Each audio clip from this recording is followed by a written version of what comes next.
പാട്ടിനെ സ്നേഹിക്കുന്നവർക്കൊന്നും ചിന്തിക്കാൻ കഴിഞ്ഞ അത്രയും പാട്ടുകൾ പാടി വെച്ചിരിക്കുന്ന ഒരാൾ. ഒരു ദിവസം 13 പാട്ടുകളൊക്കെ പാടിയിട്ടുണ്ട് അല്ലേ? എങ്ങനെ ഓർക്കും ചേച്ചി ആ കാലത്തെ? അത് എന്താ പറയാ, ഒരു യന്ത്രം പോലെയായിരുന്നു.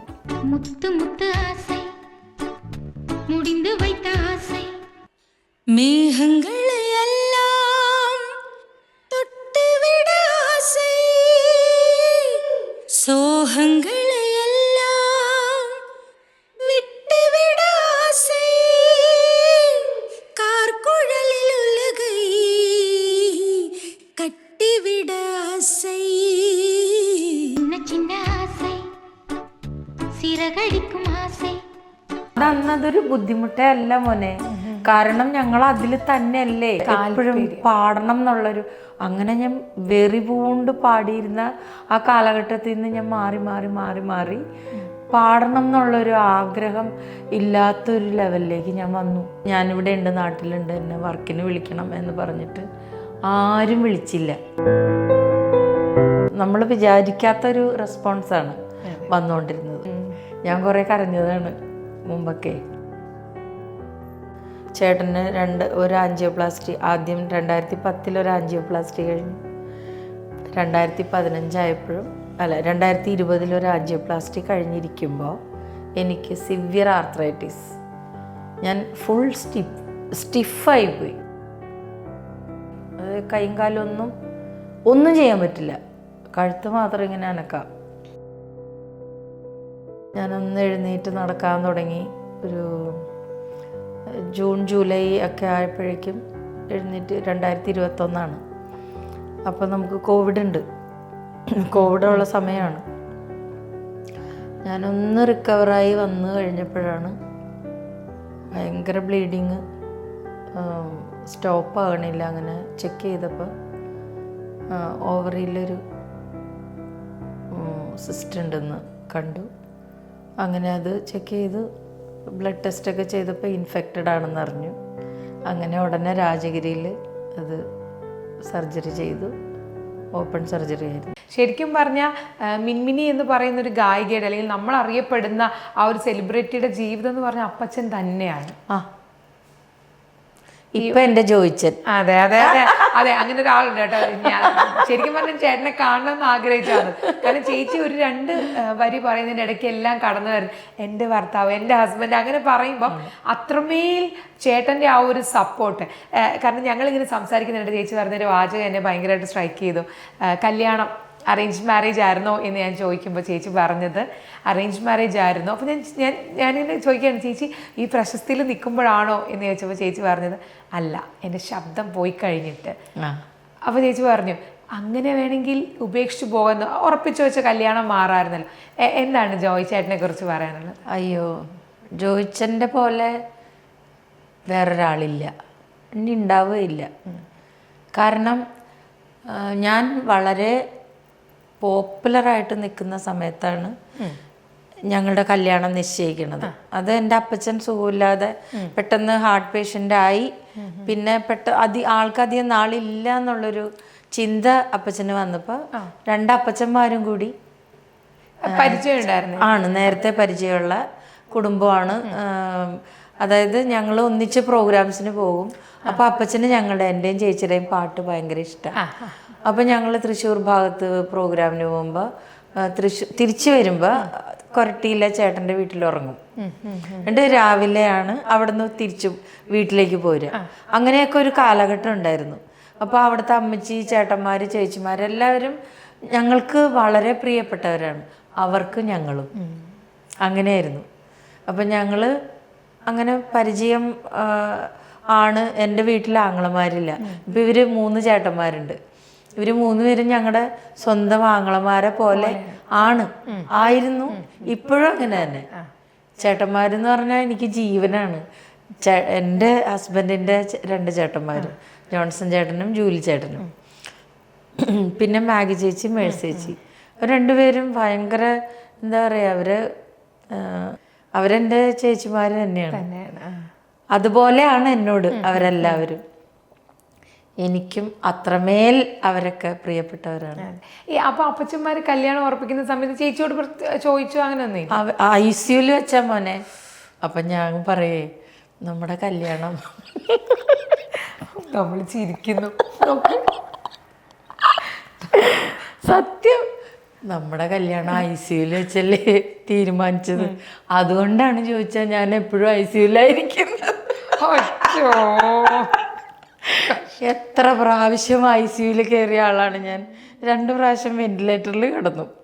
അവിടെ നിന്നും ദൈവം എന്നെ, അതാ ഞാൻ പറഞ്ഞ, എന്നെ ദൈവം ഇങ്ങനെ എന്തോ എനിക്കറിയില്ല, 2 പ്രാവശ്യം വെന്റിലേറ്റർ ഈ സൺറൈസ് ഹോസ്പിറ്റലിൽ 2 എഡിമ വന്നിട്ട് 2 പ്രാവശ്യം അങ്ങനെ ഞാൻ അഡ്മിറ്റായി. ഒരു ദിവസം ഒരു പ്രാവശ്യം അഡ്മിറ്റ്, ആദ്യത്തെ പ്രാവശ്യം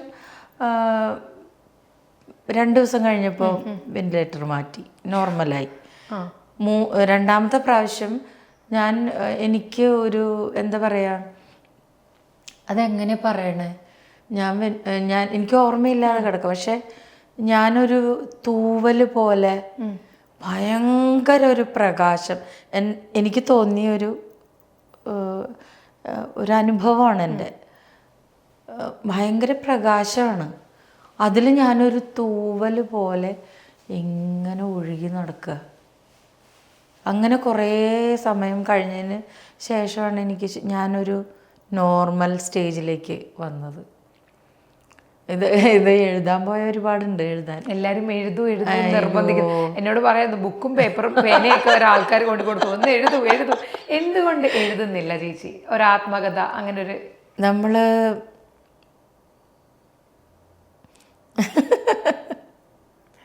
എങ്ങനെ പറയും ഞാൻ അതിനുത്തരം?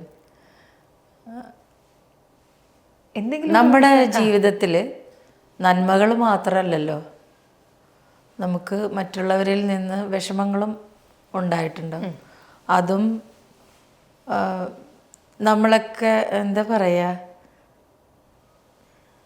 വിശ്വസിക്കാൻ പറ്റാത്ത തലത്തിലുള്ള ആൾക്കാരുടെ അടുത്തുനിന്ന് നമുക്ക് വിഷമങ്ങൾ ഉണ്ടായാൽ അത് തുറന്ന് പറഞ്ഞ് വെറുതെ എന്തിനാണ് മറ്റുള്ളവരുടെ ഒരു വിഷമം അവരുടെ നേരെ ഉണ്ടാക്കുന്നത് എന്നുള്ളൊരു ചിന്ത എന്നെ വല്ലാതെ, എന്ന് വെച്ചാൽ എനിക്ക് എൻ്റെ വളർച്ച ഒരു ചെറിയ വളർച്ച ആയിരുന്നില്ല. ഞാൻ ഒരുപാട് കഷ്ടപ്പെട്ടാണ് വന്നതെങ്കിലും ആൾക്കാരത് അറിഞ്ഞത് പെട്ടെന്നാണ്.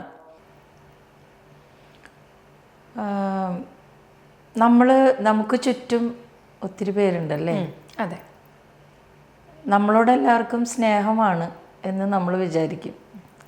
പക്ഷെ എല്ലാവർക്കും ഒന്നും നമുക്ക് നമ്മളോട് സ്നേഹമല്ല എന്ന് നമ്മൾ ഏതെങ്കിലുമൊക്കെ തരത്തിൽ മനസ്സിലാക്കുമ്പോൾ അതൊരു വേദനയാണ് നമുക്ക്, അല്ലേ? അങ്ങനെ ഒരുപാട് വേദനകൾ എനിക്കുണ്ടായിട്ടുണ്ട്. അതും നമ്മൾ ഒരുപാട് ആരാധിക്കുന്ന, ഒരുപാട് സ്നേഹിക്കുന്ന ആൾക്കാരിൽ നിന്നാകുമ്പോൾ അതിൻ്റെ തീവ്രതയും കൂടും. ശരിയല്ലേ? അതെ, എനിക്കങ്ങനെയാണ് തോന്നിയിട്ടുള്ളത്. അപ്പോൾ അത് ലോകം മുഴുവനും അറിയുന്ന പ്രശസ്തരും അങ്ങനെയാണ് എന്ന് അറിയുമ്പോഴുള്ളൊരു വേദനയില്ലേ, അതെന്തിനാണ് എല്ലാവരെയും അറിയിക്കുന്നത്?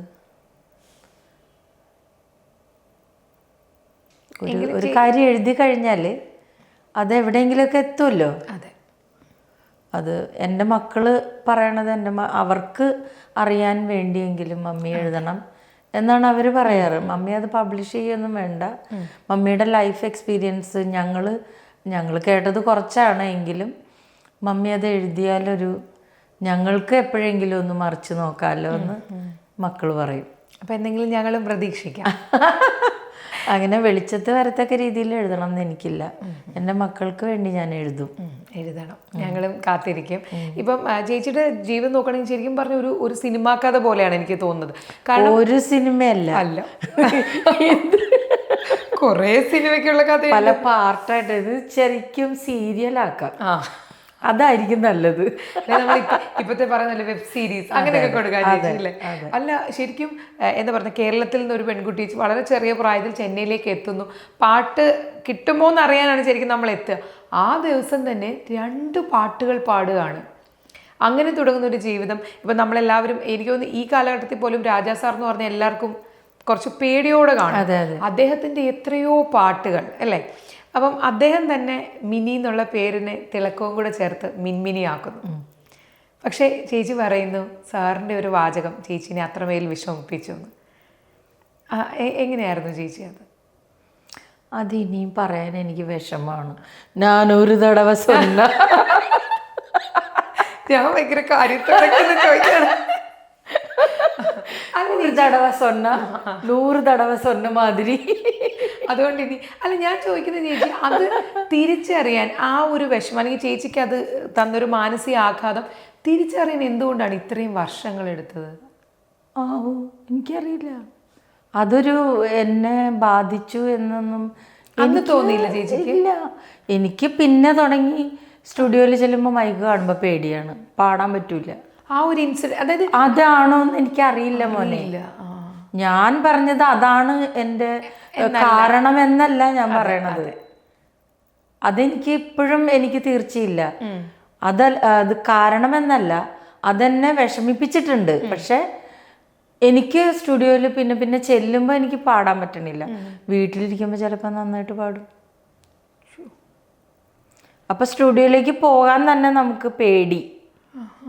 മറ്റുള്ളവരെ ഇത്രയും മ്യൂസീഷ്യൻസിനെ ഞാൻ അത്രയും ബഹുമാനിക്കുന്ന മ്യൂസീഷ്യൻസാണ് അവിടെ ഉള്ളത്. അപ്പം അവരുടെ സമയം കളയാൻ എനിക്കിഷ്ടമില്ല. അതുകൊണ്ട് അങ്ങനെ റെക്കോർഡിങ്സ് ഞാൻ തന്നെ വേണ്ടാന്ന് വെച്ചതാണ്. അതല്ലാതെ എനിക്ക് ഒരിക്കലും വർക്ക് ഇല്ലാതിരുന്നിട്ടില്ല. അതെ അതെ അതെല്ലാം എനിക്ക് തോന്നുന്നു. ഞാൻ ജെറിയാമൽദേവ് സാറിനെ ഇൻ്റർവ്യൂ ചെയ്യുന്ന സമയത്ത് സാറിന് ഇങ്ങനെ പ്രിയപ്പെട്ട ഗായകരുടെ പേര് പറഞ്ഞപ്പോൾ ചേച്ചിയുടെ പേരാണ് സാർ. അതെ അതെ അതെ. അപ്പോൾ അത്രയും എനിക്ക് തോന്നുന്നു ആ ഒരു സമയത്ത് ചേച്ചീനെ എല്ലാവരും ഒരു കുട്ടീനെ പോലെയാണ് കണ്ടിരുന്നത്. ഇപ്പോഴും ചേച്ചി ജയൻ അങ്കിൾ എന്ന് പറയുന്നത് നമ്മളെല്ലാവരും പേടിയും ബഹുമാനത്തോടെ പി ജയചന്ദ്രൻ സാറിനെയാണ്. ജയനങ്ങൾ ഭയങ്കര സിമ്പിളാണ്. നമ്മൾ അങ്ങനെ ആ ഒരു ദേഷ്യമൊക്കെ കാണിക്കണതാണ്. പക്ഷെ എൻ്റെ അടുത്ത് അങ്ങനെയല്ല അങ്കിളും. എൻ്റെ അമ്മച്ചിയും അങ്കിളും കൂടി സംസാരിക്കാനിരുന്ന ചിരിച്ച് അത്രയും ജോക്സ് ഒക്കെ പറഞ്ഞ് അങ്ങനെ ഒരു അറ്റ്മോസ്ഫിയർ ആയിരിക്കും അവിടെ. അത്രമേൽ ഞങ്ങൾക്ക് പ്രിയപ്പെട്ടതാണ് ജയനങ്ങള്. എനിക്ക് തോന്നുന്നു ചേച്ചി ചെന്നൈയിലേക്ക് പോകാനുള്ളൊരു അല്ലേ കാരണം കൂട്ടത്തിലുള്ള ഒരാള് സാറ് തന്നെയാണ്.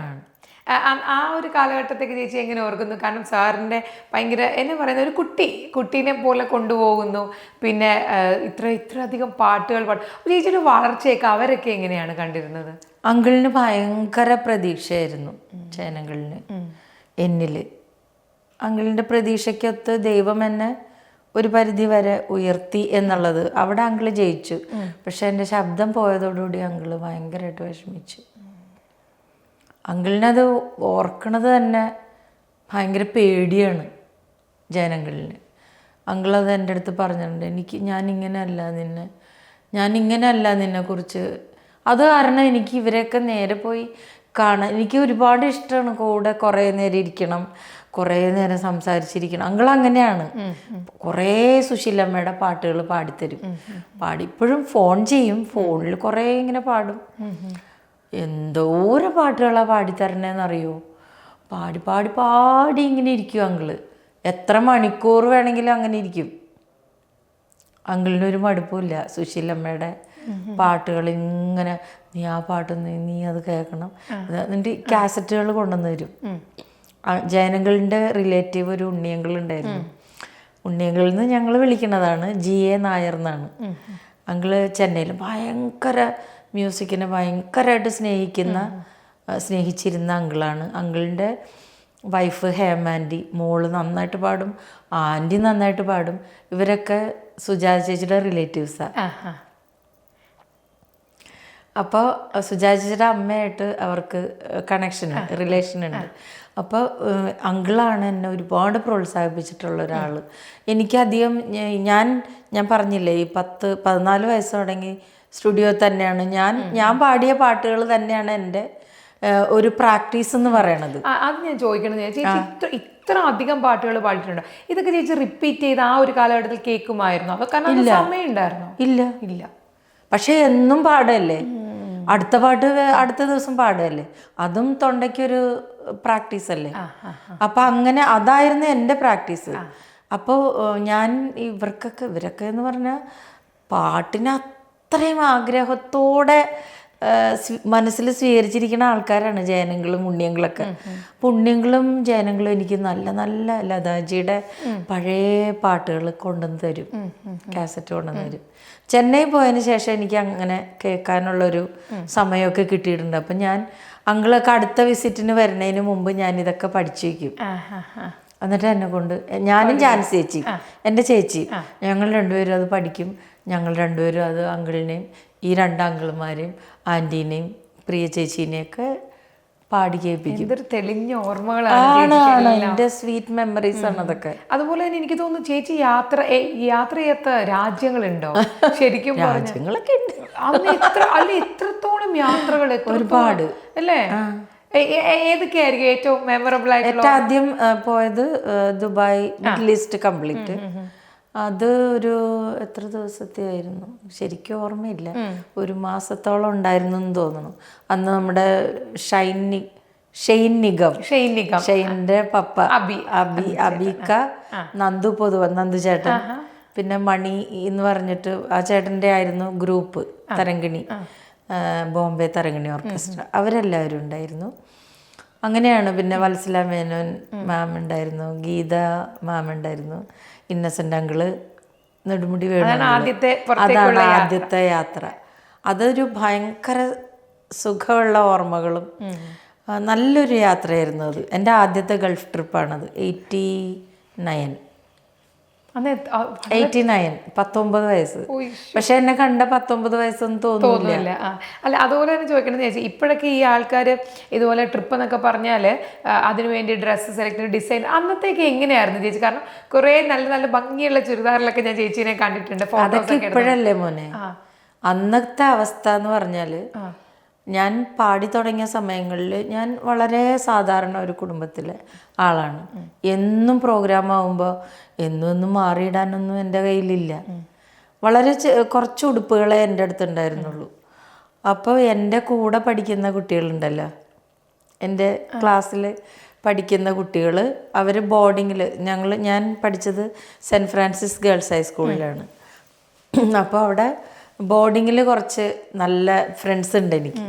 അതിൽ ടെസി എന്ന് പറഞ്ഞൊരു ഫ്രണ്ട് ഉണ്ടായിരുന്നു. അവളുടെ ഡ്രസ്സ് എനിക്ക് കറക്റ്റ് ഫിറ്റാണ്. അപ്പം ഞാൻ പ്രോഗ്രാമിനൊക്കെ പോകണമെന്ന് പറയുമ്പോൾ ഇത് കൊണ്ട് അവർക്ക് എങ്ങും പോകാനില്ല, ജസ്റ്റ് ബോർഡിങ്ങിലല്ലേ, അവർ ജസ്റ്റ് ആ പള്ളിയിൽ പോണ ദിവസം മാത്രമേ അത് ഇടുള്ളൂ. അപ്പോൾ അവളുടെ ഡ്രസ്സുകൾ ഞാൻ ഉപയോഗിച്ചിരുന്നു. അയ്യോ, ആ ഒരു ആ കുഞ്ഞ് അല്ല, ചെറിയ പ്രായമല്ലേ, കൊച്ചാണ്. ആ സമയത്തൊക്കെ ഗാനമേള അധികം ഉണ്ടായിരുന്നില്ല. ഞാനതൊരു ഇൻ്റർവ്യൂവിൽ പറഞ്ഞിട്ടുണ്ട്. തൃപ്പൂണിത്തുറ ശ്രീ ചക്ര നൃത്ത വിഹാർ എന്ന് പറഞ്ഞിട്ടൊരു ബാലെ ട്രൂപ്പ് ഉണ്ടായിരുന്നു. എപ്പോഴും പ്രോഗ്രാമാ ബാലയ്ക്ക് പാടാം. അതെനിക്കൊന്നും ബാല രാവിലെ അല്ലേ ചേച്ചി കളിക്കല്, വെളുപ്പിന്?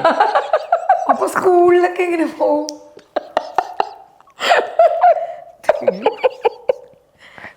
എന്റെ ദൈവമേ, സ്കൂളിൽ പോണ്ടേ, പോണില്ല, ബാലയ്ക്ക് പാടാൻ പോവാണ്,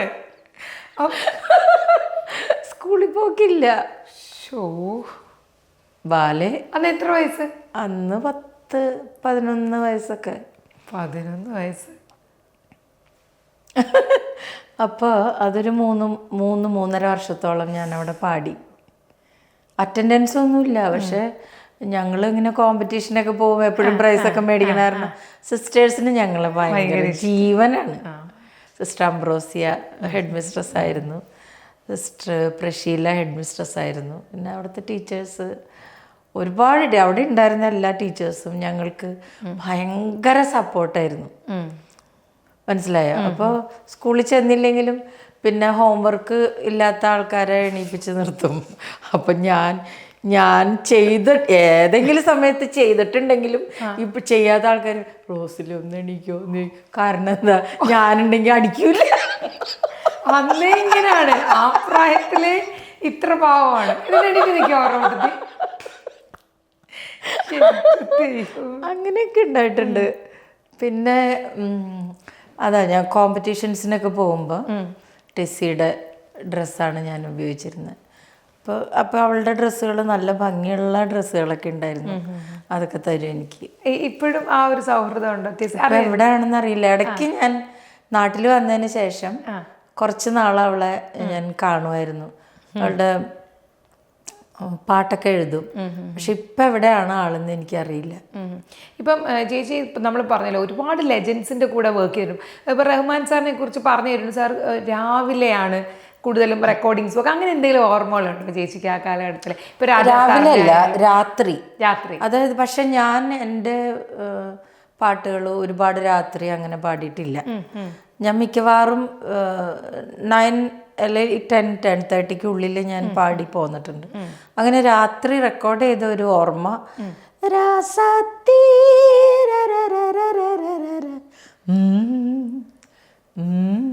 ആ പാട്ടില്ല, അത് ഷാഹുൽ ഹമീദാണ് പാടിയിരിക്കുന്നത്. പക്ഷെ അതിൽ ഗംഗ, സുജാ ചേച്ചി, ഞാൻ 3 പേര്. പിന്നെ ആരാണ്? ചിലപ്പോൾ എൻ്റെ ഓർമ്മ കുറവുണ്ടാവും, ആരെങ്കിലും ഉണ്ടായിരുന്നോ എന്ന് എനിക്ക് സംശയമാണ്. അന്ന് ആ പാട്ട് ഞങ്ങൾ കുറച്ച് രാത്രിയാണ് അത് പാടിയത്. അതുപോലെ ഓരോരുത്തരുടെയും പ്രത്യേകതകൾ ഉണ്ടാവില്ലേ? ഇപ്പം രാജാ സാറിൻ്റെ ആണെങ്കിൽ എങ്ങനെയായിരിക്കും? കാരണം ഏറ്റവും ഒരുപാട് പാട്ടുകൾ ചേച്ചി പാടിയിട്ടുണ്ട്. എന്തായിരിക്കും പ്രത്യേകത? എല്ലാവർക്കും ഒരു പേടി ഉണ്ടാവും, അതറിയാം.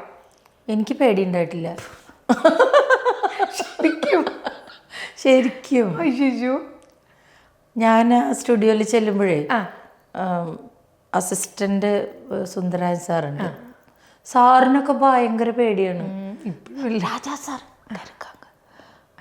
ഇങ്ങനെയൊക്കെ പറയാം. അപ്പം ഞാൻ എന്തിനു ഇവരിങ്ങനെ പേടിക്കണേ ഞാനങ്ങനെ ചിന്തിച്ചിട്ടുണ്ട് പല പ്രാവശ്യം. പക്ഷെ എനിക്കങ്ങനെ ഒരു പേടിച്ച് നിൽക്കേണ്ട ഒരു അനുഭവം അവിടെ ഉണ്ടായിട്ടില്ല. എന്നുവെച്ചാൽ സാറിൻ്റെ പോളിസി എങ്ങനെയാണെന്ന് വെച്ചാൽ സാറ് പറഞ്ഞു തരുന്നത് കറക്റ്റ് അങ്ങനെ പാടിക്കഴിഞ്ഞാൽ എന്താ പ്രശ്നം? ഒരു പ്രശ്നമില്ല. തെറ്റ് വരാതെ ക്ലീനായിട്ട് പാടിയ ഒരു കുഴപ്പമില്ല.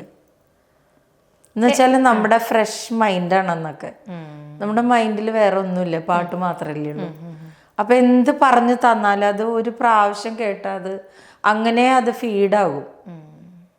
മനസ്സിലായോ? അതായിരിക്കും ഞാൻ വിചാരിക്കണം. ഇപ്പോഴാണ് അതൊക്കെ ചിന്തിക്കണത്. അന്നതൊന്നും ചിന്തയിലില്ല, അതൊക്കെ പ്രോസസ്സിങ് ആണ്. അതങ്ങനെ അങ്ങോട്ട് നടന്നു പോവുകയാണ്. ചിന്തിക്കേണ്ട ആവശ്യം അവിടെ വരണില്ല. അതാ ഞാൻ ചോദിക്കുന്നത്, അങ്ങനെ എന്തെങ്കിലും ചേച്ചിക്ക് ഓർത്ത് പറയാൻ പറ്റിയ എന്തെങ്കിലും പ്രത്യേകത ലാസ്റ്റ് ഇങ്ങനെ എല്ലാ ഓർക്കസ്ട്രയും ഇരിക്കുന്ന സമയത്ത് മോണിറ്ററൊക്കെ എടുത്ത് കഴിഞ്ഞിട്ടില്ല. ചിലപ്പോൾ ചില പാട്ടുകളുടെ ചില നോട്ട്സൊക്കെ ഒന്ന് മാറ്റി, ഒരുപാടൊന്നുമല്ല, ചെറിയ ചേഞ്ചസ് ഒക്കെ പറയും. അത് കറക്റ്റ് ആ ടേക്കിൽ നമ്മൾ കറക്റ്റായിട്ട് പാടണം. അതൊരു ടാസ്ക്കാണ്. പക്ഷെ അത് പാടാൻ പറ്റിയിട്ടുണ്ട് ദൈവാനുഗ്രഹം കൊണ്ട്. അതെ അതെ, എനിക്ക് തോന്നുന്നു വഴക്കേ കേട്ടിട്ടില്ലാത്ത ഒരാൾ ചേച്ചിയാണെന്ന് പറയുന്നത്. അങ്ങനെയാണോ? അങ്ങനെ ആരുടെ അടുത്തൊന്നും വഴക്ക് കിട്ടിയിട്ടില്ല. ഇപ്പൊ ചേച്ചി ഇപ്പൊ റെക്കോർഡിങ്ങിന് ഇപ്പൊ ഇത്രയും പാട്ടുകൾ, ഇപ്പൊ 13 പാട്ടുകൾ എന്ന് പറയുന്നു. അപ്പം അതിനൊക്കെ മുൻപേ ചേച്ചി എന്തെങ്കിലും ചേച്ചിയുടേതായിട്ട് എന്തെങ്കിലും ഒരു കാര്യങ്ങൾ ചെയ്യാറുണ്ടോ? ഇപ്പൊ ചിലർ പറയും, ദാസാറിൻ്റെ കാര്യമൊക്കെ പറഞ്ഞേക്കാം ഐസ്ക്രീം അല്ലെങ്കിൽ തണുത്തത് കഴിക്കാൻ സമ്മതിക്കത്തേ ഇല്ല എന്ന് സുജാ ചേച്ചിയൊക്കെ പറഞ്ഞിട്ടുണ്ട്. പിന്നെ ചിലർ ചൂടുവെള്ളം കുടിക്കും. അങ്ങനെ ചേച്ചിയുടേതായിട്ടുള്ള എന്തെങ്കിലും ഒരു ടിപ്പ് ഉണ്ടായിരുന്നു ആ സമയത്ത്? അത് അങ്ങനെ വെള്ളം ഇടയ്ക്ക് ഇങ്ങനെ കുടിക്കും. പക്ഷെ CAC സ്റ്റുഡിയോയിൽ റെക്കോർഡിങ്ങിന് ചെല്ലുമ്പോൾ അവിടെ ഫാദർ മൈക്കിൾ പനക്കൽ, അവിടുത്തെ ഡയറക്ടറായിരുന്നു അച്ഛൻ, മരിച്ചുപോയി. ഇല്ല, എൻ്റെ ഉയർച്ച കാണാനും ഞാൻ ഉയരണം എന്ന് ഒരുപാട് ആത്മാർത്ഥമായിട്ട് ആഗ്രഹിക്കുകയും എനിക്ക് വേണ്ടി പ്രാർത്ഥിക്കുകയും അതിനുവേണ്ടി പ്രയത്നിക്കുകയും കൂടി ചെയ്ത ആളാണ് മൈക്കിൾ അച്ഛൻ. അപ്പം അച്ഛൻ ഓരോ പാട്ടുകൾ കഴിയുമ്പോൾ, അച്ഛൻ്റെ ഓഫീസ് തൊട്ടടുത്ത് തന്നെയാണ് സ്റ്റുഡിയോ ഇവിടെയാണെങ്കിൽ ഈ സൈഡിൽ അച്ഛൻ്റെ റൂം. അച്ഛൻ കറക്റ്റ് അറിയാം ആ പാട്ട് കഴിയുമ്പോൾ അവിടെ സ്പീക്കറിലേക്ക് ഇടും കേൾക്കാൻ വേണ്ടിയിട്ട് എല്ലാവർക്കും. ആ സമയത്ത് അച്ഛൻ അവിടെ വരും. അപ്പോൾ ഗ്ലാസ് ഇട്ട ഡോറാണ്. ഡോറിൻ്റെ അവിടെ ഇങ്ങനെ തല കാണിക്കും. അതിൻ്റെ അർത്ഥം ഞാൻ അവിടെ ചെല്ലണം, അവിടെ എടുത്ത് വെച്ചേക്കണ എന്താണോ അത് കഴിച്ചിട്ട് പോരണം. അന്ന് മറ്റേ കോംപ്ലാനൊക്കെ കലക്കി വയ്ക്കും അച്ഛൻ. കോംപ്ലാൻ ഗേൾ. ചിലപ്പോൾ കോഫി ആയിരിക്കും. അങ്ങനെ അച്ഛനവിടെ റെഡിയാക്കി വെക്കും. ഒരുപാടൊന്നുമല്ല, ചെറിയൊരു കപ്പിൽ. പക്ഷെ അത് എനിക്ക് ഇടയ്ക്ക് തരും ആ സ്റ്റുഡിയോയിൽ മാത്രം. ബാക്കി സ്റ്റുഡിയോസിൽ അങ്ങനെ ഒരു ഫെസിലിറ്റി ഇല്ല. ചേച്ചി പ്രത്യേകിച്ച് അങ്ങനെയൊന്നും ചെയ്യാറുമില്ല? ഇല്ല, വെള്ളം കുടിക്കും, നല്ലോണം വെള്ളം കുടിക്കും. ഇവ ഇത്രയും പാട്ടുകൾ പാടിയിട്ടുണ്ടല്ലോ, അതിൽ ചേച്ചിയുമായിട്ട് അല്ലെങ്കിൽ ചേച്ചിയുടെ വ്യക്തിത്വമായിട്ട് ചേർന്ന് നിൽക്കുന്ന ഏതെങ്കിലും ഒരു പാട്ടുണ്ടാവോ? അങ്ങനെ ചേച്ചിയെ തന്നെ ഓർക്കാൻ പറ്റുന്ന അങ്ങനത്തെ എന്തെങ്കിലും, നിങ്ങളുടെ പ്രണയകാലത്തെ അങ്ങനെ എന്തെങ്കിലും? പ്രണയകാലം എന്ന് പറയുമ്പോൾ 2-3 ചേച്ചിയുടെ പീക്ക് ടൈം ഏതെങ്കിലും ഭയങ്കര ഇഷ്ടമുള്ള അങ്ങനെ എന്തെങ്കിലും ഓർമ്മകളുമായിട്ട് കണക്ട് ചെയ്യാൻ പറ്റിയ? ചേട്ടന് ഇഷ്ടമുള്ളൊരു പാട്ടുണ്ട്. ഏതാണ് ചേട്ടന് ഇഷ്ടമുള്ള പാട്ട്? മുത്താലമ്മ എന്ന് പറഞ്ഞ രാജാ സാറിൻ്റെ പാട്ടാണ്. അത് പാടാം.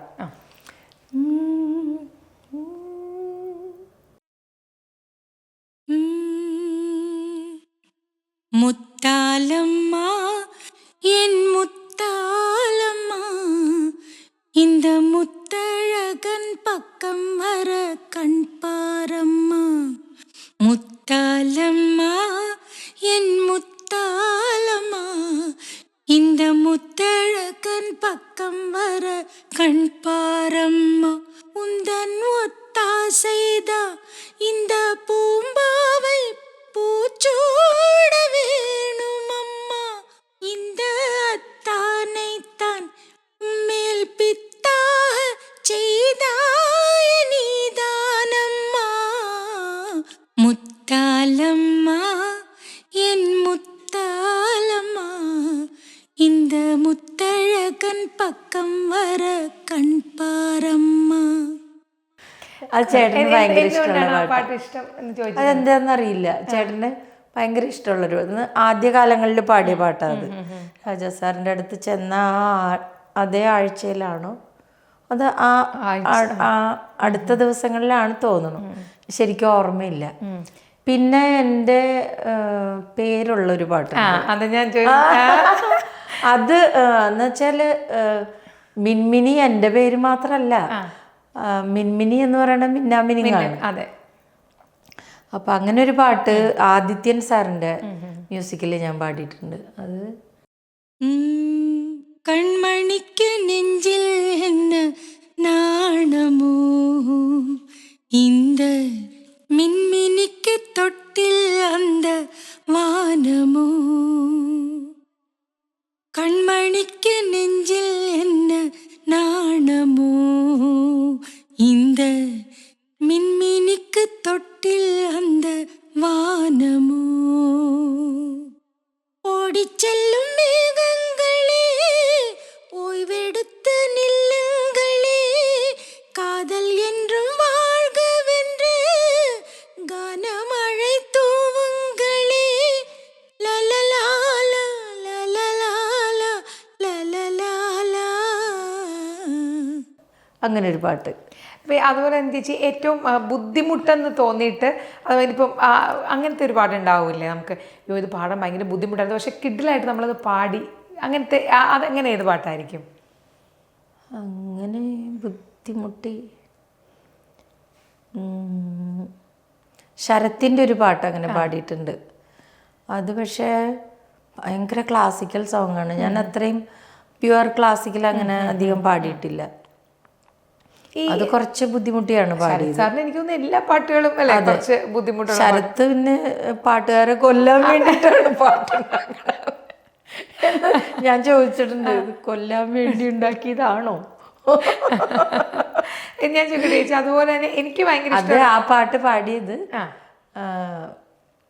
നമ്മുടെ അപർണ ബാലമുരളിയുടെ അച്ഛൻ ബാലമുരളി ഞാനും കൂടിയാണ് ആ പാട്ട് പാടിയിട്ടുള്ളത്. ബാലമുരളി ഭയങ്കര സിംഗറാണ് കേട്ടോ. അസാധ്യ സിംഗറാണ്, നല്ല ഭയങ്കര മ്യൂസീഷ്യനാണ്. വായിക്കാത്ത ഇൻസ്ട്രുമെന്റ്സ് ഇല്ല. വീണ വായിക്കും, കീബോർഡ് വായിക്കും, പാടും, മൃദംഗം, തബലയൊക്കെ വായിക്കും തോന്നുന്നു. ഈ പിന്നെ അപർണയുടെ അമ്മയും ചേച്ചിയുടെ ശോഭ അല്ലേ, ഭയങ്കര സിംഗറാ. ശോഭയും ജാൻസേച്ചിയും ശോഭയും ഭയങ്കര ക്ലോസ് ആണ്. ഞാനും ഞങ്ങളിടയ്ക്ക് അങ്ങനെ എൻ്റെ വീട്ടിൽ കൂടാറുണ്ട്. അന്നത്തെ ആ സൗഹൃദങ്ങളെല്ലാം ചേച്ചി ഇങ്ങനെ ചേർത്ത് പിടിച്ചിട്ടുണ്ട്. എനിക്ക് അതുപോലെ തന്നെ എനിക്ക് ഭയങ്കര ഇഷ്ടമുള്ളൊരു പാട്ടാണ് ഇഞ്ചി ഇടിപ്പഴക. എന്ത് രസം പാടി വെച്ചിരിക്കുന്നത്. അത് ശരിക്കും ആ ഒരു പ്രത്യേകത ഉണ്ടല്ലോ, പ്രത്യേകിച്ച് ആ ഒരു ഭാഷയുടെ അല്ലേ, അതും പ്രത്യേകിച്ച് ഒരു കൊഞ്ചലും ഒക്കെ. അത് ശരിക്കും കമലഹാസൻ സാറുണ്ടായിരുന്നു. സാറുണ്ടായിരുന്നു. ഒരു കമല എന്ന് പറഞ്ഞൊരു ചേച്ചി ഉണ്ടായിരുന്നു, അക്ക അവിടുത്തെ കുറെ കോറസ് ഒക്കെ പാടണം, ഭയങ്കര സീനിയർ ആർട്ടിസ്റ്റാണ്. അപ്പം ഞങ്ങൾ രണ്ടുപേരെ അത് പാടിപ്പിച്ചു. അപ്പം അതിൽ അവർ എങ്ങനെയാണ് അത് മിക്സ് ആൻഡ് മാച്ച് ചെയ്തേക്കണേന്ന് നമുക്ക് സത്യത്തിൽ പറയാൻ പറ്റില്ല. പക്ഷെ അവർ പറയണത് എൻ്റെ വെർഷനാണ് എടുത്തതെന്നാണ് അന്ന് പറഞ്ഞത്. അതൊന്ന് പാടും. അത് എന്തെങ്കിലും സാർ കമലഹാസൻ സാർ എന്തെങ്കിലും പറഞ്ഞു തന്നില്ല? അയ്യോ, സാറാണ് ആ എക്സ്പ്രഷൻ. നമുക്കറിയില്ലല്ലോ, നമുക്കൊന്നും അറിഞ്ഞൂടല്ലോ അതിൻ്റെ എങ്ങനെയാ. പുള്ളിയുടെ വിഷ്വൽസ് എല്ലാം ആളുടെ മൈൻഡിലുണ്ടല്ലോ. അപ്പൊ അത് വെച്ചിട്ടാണ് സാറ് വെറും കാത്ത താങ്ക വരുത് ഇത് പറയാൻ പറഞ്ഞത്. അത് ഭയങ്കര ഒരു എക്സ്പീരിയൻസ് ആയിരുന്നു. ആ പാട്ടിന്റെ രണ്ടുപേരും അത് ഫുൾ സോങ് ജാനകിയമ്മയാണ് പാടിക്കണേ. ചേച്ചി ഞാൻ ആ ചെറിയൊരു പോർഷൻ മാത്രം, ആ ഇഞ്ചിയുടെ പഴക മഞ്ച ചേവ പഴക കള്ള ചീരി പഴക വെറുക്കാത്തത് അങ്ങ് വെറുതെ എന്ന് പറയും.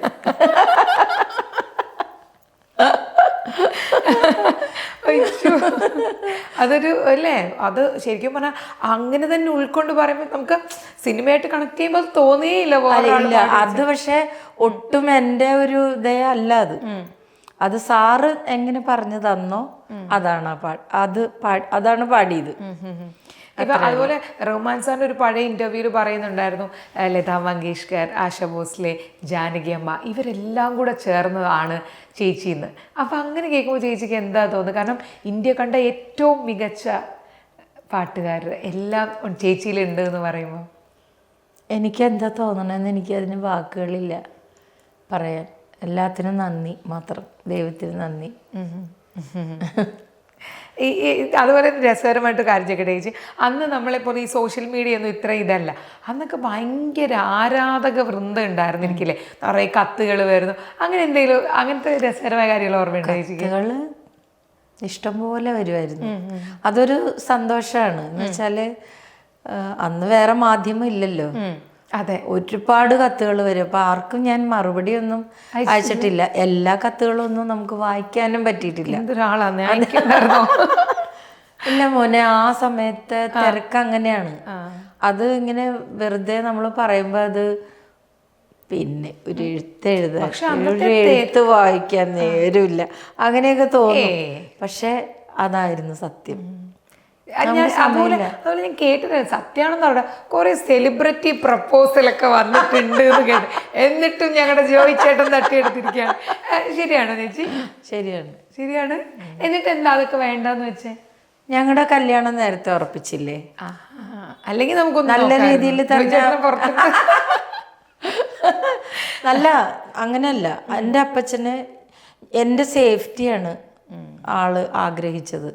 അല്ലാതെ ജീവിതം, ഒരു കുടുംബജീവിതം എന്നുള്ളൊരു ഇതിൽ നോക്കുമ്പോൾ സേഫ് ആയിരിക്കണം അല്ലേ? എല്ലാവരും നമ്മൾ അങ്ങനെയല്ലേ ചിന്തിക്കുക. മക്കള് ഒരു സേഫ് ആയിട്ടുള്ള ഒരു സ്ഥലത്തായിരിക്കണം എന്ന് നമ്മൾ ആഗ്രഹിക്കും. അതാണ് എൻ്റെ അപ്പച്ചൻ ചെയ്തത്. അത് കറക്റ്റ് 100-ൽ 110%. കാരണം മിൻമിനി എന്നൊരു ഗായികയെ മലയാളത്തിന് സംബന്ധിച്ച് അപ്പച്ചൻ ഇങ്ങനെ ഒരു എന്താ പറയുക, അപ്പച്ചൻ സമ്മാനിച്ചു. അപ്പച്ചൻ എനിക്ക് ജോയിച്ചനെ സമ്മാനിച്ചു. ഇത് ചേച്ചി എല്ലായിടത്തും പറയുന്നുണ്ട്. മക്കൾ രണ്ടുപേരും നന്നായിട്ട് പാടും. ഇപ്പം ഇന്നലെ തന്നെ അവരുടെ ഇൻസ്റ്റഗ്രാമിലെ വീഡിയോ കണ്ട് നമ്മളെല്ലാവരും ശരിക്കും പറഞ്ഞാൽ എന്തുകൊണ്ടാണ് ചേച്ചി അവരൊരു പിന്നണി ഗായക രംഗത്തേക്ക് വരാൻ രണ്ടുപേരും കാനഡയിലാണ്, രണ്ടുപേരും പഠിക്കുന്നത് സംഗീതവുമാണ്. അവർക്ക് ഇഷ്ടം വെസ്റ്റേൺ മ്യൂസിക്കാണ്, അവർക്ക് ചെയ്യാൻ ഇഷ്ടം അതാണ്.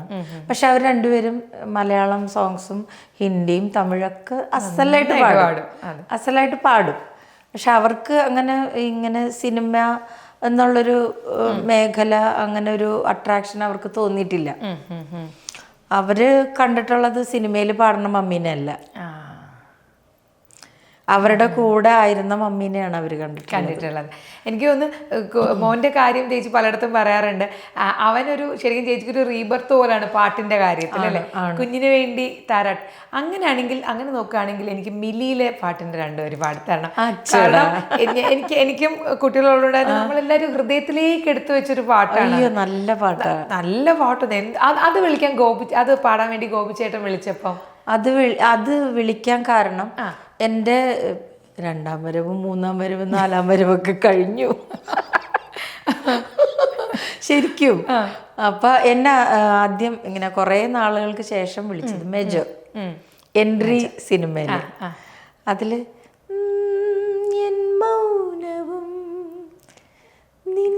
അങ്ങനെ ഒരു പാട്ട്, അത് അങ്ങനെയാണോ പാട്ടിന്റെ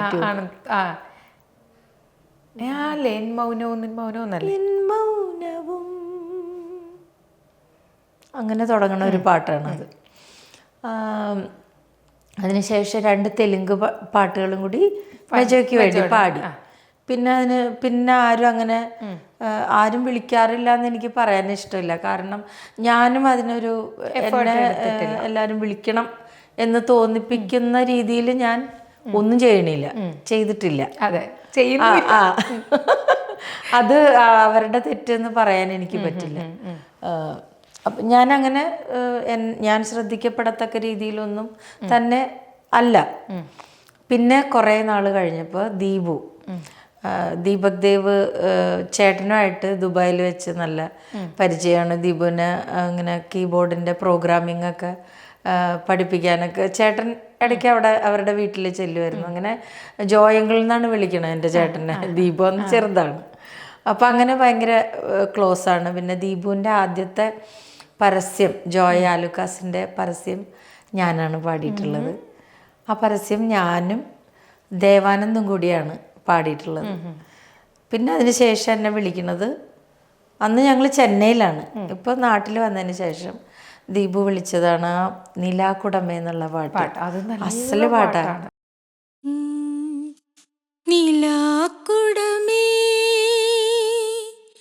നിലാക്കുടമേ നിശീധിനിയായി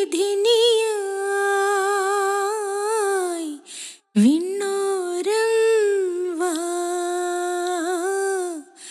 കിനാക്കടവിൽ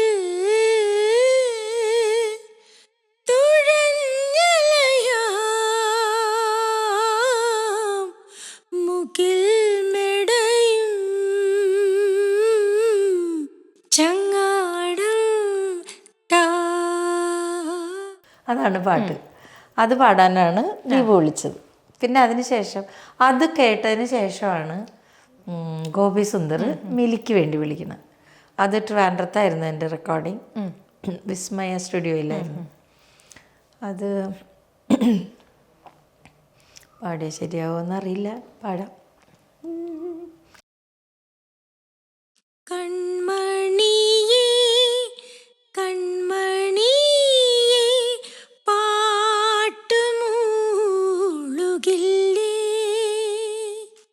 കൺമണിയേ കൺമണിയേ പാട്ടുമൂളുകില്ലേ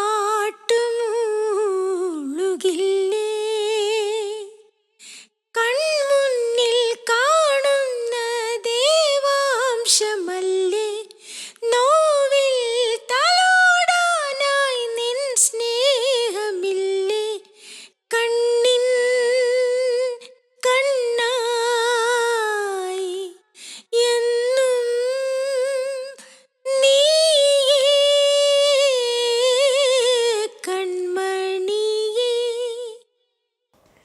എന്തൊരു ഭംഗിയുള്ള പാട്ടാണല്ലേ ചേച്ചി? അയ്യോ, നല്ല നമുക്കിങ്ങനെ അത് പ്രത്യേകിച്ച് അമ്മമാരെ ഭയങ്കര ഒരു ഇതുള്ള പാട്ടാണ്. ഞാൻ ചോദിക്കട്ടെ ചേച്ചി, ഇപ്പൊ കൂടെ പാടിയവരിൽ നിന്ന് അല്ലെങ്കിൽ കൂടെ സഹകരിച്ച മ്യൂസിക് സംവിധാനം ഒക്കെ ഒരു കേട്ടൊരു പ്രതികരണം ഏറ്റവും എപ്പോഴും ഹൃദയത്തിൽ എടുത്തു വെക്കുന്നത് എന്തായിരിക്കും? അങ്ങനെയുള്ള എന്തെങ്കിലും ഒരു ഓർമ്മകൾ? ബാലു SPB സാർ, ബാലുങ്കിൾ എന്നാണ് ഞാൻ വിളിക്കുന്നത്. എല്ലാരും എന്നോട് പറഞ്ഞു വിളിപ്പിച്ചതാണത്. ഞാൻ അന്ന് വളരെ ചെറിയ ഒരു സാറിന് അങ്ങനെയാണ് തോന്നിയിട്ടുള്ളത്. അപ്പൊ എതുക്കുമ്മ നീ എന്നെ സാറിന് കൂപ്പിടുற, എന്നെ അങ്കിളിന് കൂപ്പിട്, എനിക്ക് ரொம்ப സന്തോഷം അതുதான் എന്ന് പറഞ്ഞു. അപ്പം ഞാൻ ബാലുങ്കിൾ എന്നാണ് വിളിക്കാറ്. അതുപോലെ തന്നെ വാസുവങ്കിളും, മലേഷ്യ വാസുദേവൻ സാറ്. അപ്പോൾ അവരൊക്കെ കൂടെ ഒരുപാട് പാട്ടുകൾ ഒന്നിച്ച് പാടിയിട്ടുണ്ട് വിത്ത് ഓർക്കസ്ട്ര. അപ്പോൾ ആ സമയത്ത് ഞാൻ ഈ എന്തെങ്കിലും എക്സ്പ്രഷനൊക്കെ ഇട്ട് പാടേണ്ട പാട്ടുകൾ ഉണ്ടാവുമല്ലോ. അപ്പം എനിക്ക് ഭയങ്കര അത് പാടുമ്പോൾ മാത്രം ഭയങ്കര നാണമാണ്. അപ്പം ഞാൻ എന്ത് ചെയ്യും, എൻ്റെ സ്റ്റാൻഡിങ് ഇങ്ങനെ പൊക്കും. അവരൊക്കെ വലിയ ആൾക്കാരല്ലേ, ചിലപ്പോൾ അവരവിടെ ആയിരിക്കും, ഞാനിവിടെ ആയിരിക്കും. അപ്പം അങ്ങനെ പാടി കഴിഞ്ഞിട്ട് പാടുമ്പോൾ ഇങ്ങനെ വെച്ചിട്ടേ പാടുള്ളൂ. ബുക്ക് ഇവിടെ ഇരിക്കും, ചമ്മല്. അപ്പം ബാലങ്ങൾ കളിപ്പിക്കാൻ വേണ്ടിയാ അവിടെ നിന്ന് നടന്നു വന്നിട്ട് ബുക്കിന്റെ മേലെ കൂടി എന്നെ എങ്ങനെ നോക്കും, അങ്ങനെ ചിരിപ്പിക്കുകയൊക്കെ ചെയ്യുമായിരുന്നു. അങ്ങനെ രണ്ടുപേരുടെ പാടിയ ഒരു പാട്ട് ഏതായിരിക്കും? അങ്ങനെ പാടിയതാണിത്. കുറുക്ക് പാതയിലെ മരിച്ചി വഴിയിൽ നിന്ന് ഉറുത്തും ഇളമനസിൻ അറുത്തം തെരഞ്ഞു നിന്ന് പേത്താമ പേത്തനിക്കും മറുതയാ മേളം കൊട്ടാമ കേക്കറിയേ ഉரிமையா உன்னை பாக்குறப்போ உள்ளார ஒண்ணு வருதையா நீயும் பரிசம் போட்டு உரசி பார்க்க வருவியா. അങ്ങനെ ഒരു പാട്ട്. അതിലിങ്ങനെ എക്സ്പ്രഷനൊക്കെ കൊടുത്ത് പാടണല്ലോ. അപ്പൊ ഇത് എൻ്റെ ഫേസ് എങ്ങനെയാന്നൊക്കെ അറിയാനായിട്ട് ഈ ബാലങ്ങളും പാടണന്റെ ഇടയ്ക്ക് ഇങ്ങനെ വന്ന് നോക്കും. എനിക്ക് തോന്നുന്നു അതേപോലെ മറ്റേ ഇതുപോലെ ഒരു ഇത് വരുന്ന പാട്ടില്ലേ, വെള്ളിത്തിങ്കൾ, ആ പാട്ട് അതൊക്കെ എങ്ങനെ പാടിയപ്പോ? അയ്യോ, അത് പക്ഷെ വോയിസ് മിക്സിങ് ആയിരുന്നു. ദാസങ്ങൾ നേരത്തെ പാടിയിട്ടുണ്ടായിരുന്നു. ജോൺസേട്ടൻ്റെ പിന്നെന്താ, വെള്ളിത്തിങ്കൾ പൂങ്കിണ്ണം തുള്ളിത്തൂവും ഉള്ളിനുള്ളിൽ താലോലം താളം തേടും കാണാപ്പൂം ചെപ്പിലെ തെങ്കാശിക്കും